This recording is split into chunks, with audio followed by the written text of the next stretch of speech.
ना मेरे भाइयों, ये मत समझो कि सिर्फ मस्जिद बना लेने से अल्लाह ताला हमसे खुश हो जाएगा। मस्जिद बना ली और मस्जिद बनाने के बाद चुपचाप नमाज वमाज कुछ नहीं। एक दौर ऐसा आएगा ना कुर्बे क़यामत में, अल्लाह के नबी फरमाते हैं ला तक़ूमुस्सा हत्ता यतबाहन नासु फिल मसाजिद। एक ज़माना ऐसा आएगा, एक दौर ऐसा आएगा, लोग मस्जिदें तो बनाएंगे लेकिन मस्जिद इस वजह से बनाएंगे ताकि लोग आपस में दूसरे में फ़ख्र करें। ये गांव वाला या ये समझ लीजिए एक गांव वाला दूसरे गांव में ये फख्र करेगा, मेरी मस्जिद ऐसी, तेरी मस्जिद वैसी, मेरी मस्जिद में तो मार्बल लगे हैं, मेरी मस्जिद में तो एसी लगा है, मेरी मस्जिद में तो बड़ा शानदार काम हुआ है। अपनी अपनी मस्जिदों में फख्र करेंगे।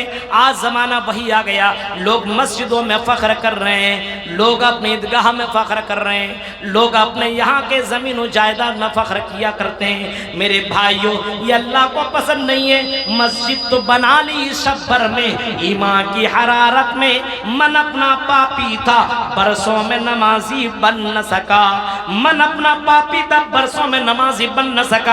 अभी रमजान के महीने में जो मस्जिदें फुल हो जाया करती थी, अल्लाह के कसम ज़ोहर में 4-5 आदमी आपको मिलेंगे, असर में 4-5-10 आदमी आपको मिलेंगे, मगरिब में भी उतने ही, फजर में उससे भी कम मिलेंगे। वो नमाजी कहाँ गए जो रमजान में तुम्हें नजर आ रहे थे? एक चांद दे करके मस्जिदों को तुम आबाद कर देते हो और दूसरा चांद दे करके मस्जिदों को आप वीरान कर दिया करते हो। हाय रे मुसलमान, क्या यही कुर्बानी है? क्या इसी का नाम कुर्बानी है? नहीं नहीं मेरे भाइयों, नबियों को देखो, हजरत इब्राहिम अलैहिस्सलाम की जिंदगी को देखो। हजरत इब्राहिम को अल्लाह ताला ने जब जब कुर्बानी का हुक्म दिया और जो काम करने का अल्लाह ताला ने हुक्म दिया, वो काम हजरत इब्राहिम ने करके दिखाया।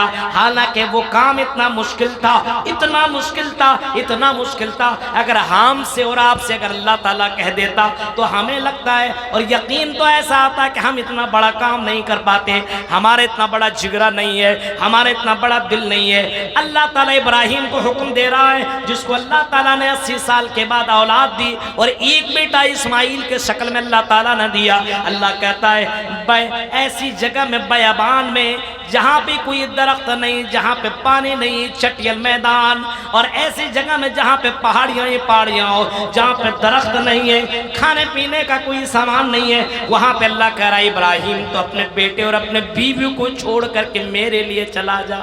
अब बताइए, आप अपने बीवी और बच्चे को ऐसी जगह में, मान लीजिए ये पटना समझ जाइए, वहाँ पे कोई ना हो, पटना जैसी जगह पे कोई नहीं है, सिर्फ बयाबान, जंगल नहीं है, सिर्फ चटियल मैदान है, रेगिस्तानी रेगिस्तान है, वहां पे अपने बीवी और बच्चे को कौन छोड़ सकता है? वो भी दूध पीता हुआ बच्चा को।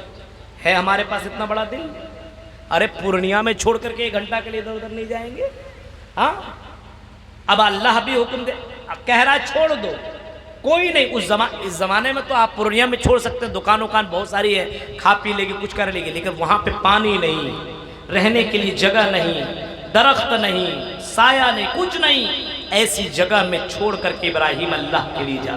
कितनी बड़ी कुर्बानी है, सोचिए, बीवी और बच्चे की कुर्बानी दे रहा है। अब एक दूसरा देखिए, बड़ा बच्चा हो गया, बड़ा कांधे से कांधे मिलाने वाला, 10-12 साल का हो गया, अब अल्लाह कह रहा है इसके ऊपर तुम छुरी चला दो।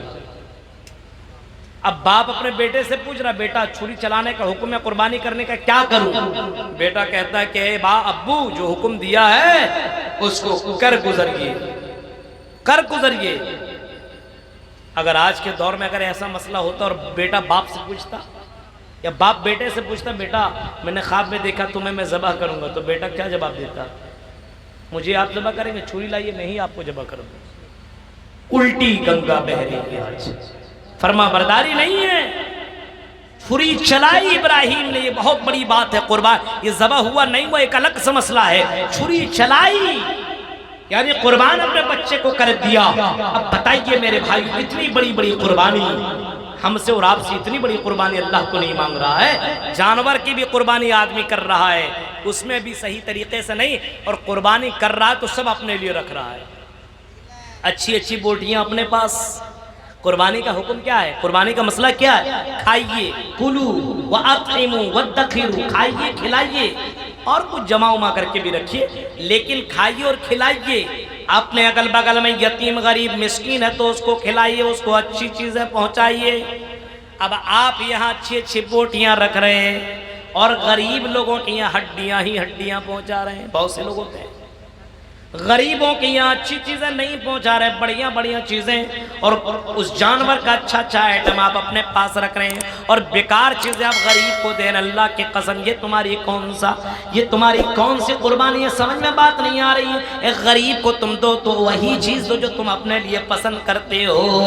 लन तनालुल बिर्रा हत्ता तुनफिकू मिम्मा तुहिब्बून, जन्नत में जा नहीं सकते हो जब तक कि तुम अल्लाह के राह में वही चीज खर्च न करो जिसको तुम पसंद कर रहे हो। गरीब को दो तो अच्छी अच्छी बोटियां उसको दिया करो, खराब बोटियां अपने पास रखो, अच्छी चीजें उसको दिया करो। अब हमारे यहाँ थोड़ा सा बांट दिया और सारा का सारा रख लिया, फ्रीज में जमा कर लिया। एक जगह जाने का मौका मिला, खिला रहा, मौलवी साहब बताइए ये गोश्त कितने दिन का हो सकता है? हमसे 1-2 महीने का होगा। बोला नहीं मौलवी साहब, ये पिछले साल जो हमने कुर्बानी की थी वो कुर्बानी का गोश्त खिला रहा हो। वाह, पिछले साल के कुर्बानी का गोश्त 1 साल के बाद खिला रहा है। अब बताइए, वाकई आपने वो सुना होगा एक वाकया, और ये कह लीजिए लतीफा, कि जन्नत के बगल में जानवर बैठा हुआ लंगड़ा, दूसरे जानवर कह रहे चलना जन्नत के अंदर दाखिल हो जा, यहाँ क्या कर रहा है? हट, देख रहे हो पैर नहीं है, पैर के क्या हुआ?